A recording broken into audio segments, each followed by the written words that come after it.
We just crossed the border into the United States of America. We are now in the small community of Danville, Washington. It looks very much like places in Canada. Just the signs are different. And Republic 30 miles. Okay, we can probably make 30 miles on the gas we got left. Speed limit is 55, but our speedo doesn't work, so we don't know. Oh, it's working right at the moment. It's probably not accurate. Yeah, so I'm just guessing. Yeah, just guess it. It's quite the adventure we're having. Yeah, just go reasonable and prudent. Now, we just crossed the border. With a little bit of trouble. Well, no trouble at all. He just asked us a lot of questions. He opened the tailgate. We chatted with him about where we were going and what we were doing, and it all looked really good, and we told him we'd been camping, and, you know, all of that's okay. He asked us where we're going. She told him an exhibition. It's the Chihuly glass exhibition, which is in a conservatory, I guess, or in an old greenhouse, which has been redone by Chihuly, and I had the exact address at 305 Harrison Street, so that, you know, I say... It looked good. It looked good. We looked at it on the web, and we know where we're going. And then he took our passports inside. Yeah, he took our passports inside. And ran them through the computer, and then he came back out. And Cindy, have you had any problems in the past at the border? And I go, yeah.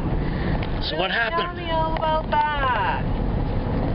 Well, my brother borrowed my car to go apply for a job out of town because he had a gas-guzzling truck. And he left some pot in here in a film canister in the console. And a co-worker and I got free tickets to take the day off from work and go down to Montana to see Kenny Rogers. And that was like the weekend after. And obviously my brother had forgot it was in there, and they found it. So with much trouble, you know, questioning each other, testing the THC levels of the pot, having, you know, being interrogated and everything, the guy realized that I was telling the truth and allowed us to continue on into the U.S. and enjoy our concert. But that was in the frickin' 80s. The story was on file, so... That's like 35 years ago. Yeah, I know it was 35 years ago or whatever, but they keep stuff on file. And it's got your name on it, and it's got your passport number on it, and they've got all kinds of cross-references for the name of Cindy Johnson. But the problem, or not, where there's not a problem, is because they can never refuse me entrance into the U.S. because I did check that out, because at the time I belonged to the ski club and we were going into Whitefish to go skiing a lot, so I knew I could go, but they could ask as many questions and hold me up at the border as much as they wanted. But, so yeah, it wasn't that big of a deal. So we're here. We made it. We get to go. We get to get home. Nice little river. I think that's the Columbia. Could very well be. Yeah. So there's a sign that just says rocks.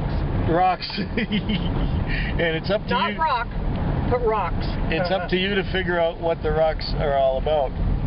So yeah, here we are, just cruising along down here into this beautiful scenic area that my friend Rusty told me about. He's the same guy who alerted us to the Clay Pigeon restaurant and the Pink Bicycle burger joint and a few other places and things. So I told him where we were going, and he suggested we drive this way. So here we are going the way that Rusty said we should go. And it looks pretty cool so far. We're supposed to go to a town called Republic, and then in Republic we're supposed to go west to a place called Omak. Then from Omak we go down to Yakima, hit the Ellensburg on the I-90, and I-90 right into Seattle, head straight for the airport where we got a cheap motel reservation. And fortunately there's I still have cash, even though my Money Mart card didn't work. So I want to use that Money Mart card to pay my hotel. But hopefully Cindy will be so kind as to buy me a couple bottles of whiskey to bring back home. Seems how that is one of your reasons for wanting to come down to the U.S. Exactly. I could be so kind as to do that. Mind you, I don't like to encourage you drinking. But you know how building over here yes. falling apart.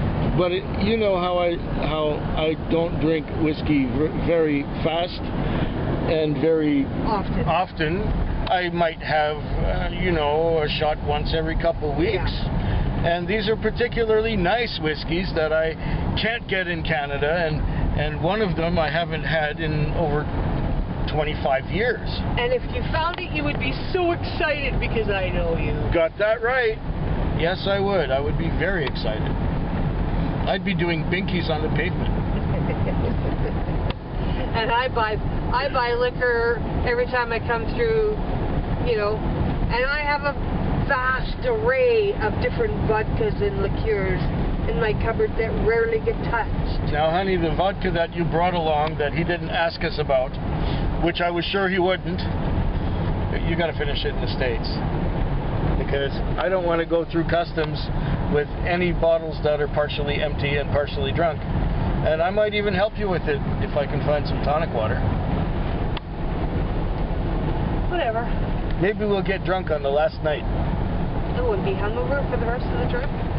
Well, for the rest of the trip, it's not very far. It's about 3 or 4 hours drive. Well, not even that. It's about 2.5, 3 hours drive from Seattle to the ferry in Port Angeles, which is the last time we went through there was 4 years ago when we were on our way to San Francisco, traveling in this very same van, road tripping it. Yeah. Back when we had lots of credit and we were making good money. You know, it took me a year to save for this trip, and now almost all the money's gone. Yeah. Maybe, perhaps, the card will work when I get down to there. She said the girl at Money Mart said that it probably less than 24 hours, and well, we had a time change, so yeah, it's about 22 or 23 hours since I had that done, and hopefully they release my funds. It's only $200, but that little $200 means the difference between getting home on the money that I earmarked for this trip, or having Cindy have to dip into the rent money to get us across the border. Yeah. Oh well. Yeah. One way or another. One way or another, yes. We will make it. And I remember when you told me, when I found out that the money had been locked up by the car rental place, you said not to worry, and so I have not worried. And my Canadian cash lasted me almost to the border. Almost. I had to change 5 American $1 bills for a couple of toonies and a loonies to deposit into the car wash to make this vehicle look a little bit presentable when we cross the border. To uncrust the flies and the bugs. Yeah. Before they were permanently.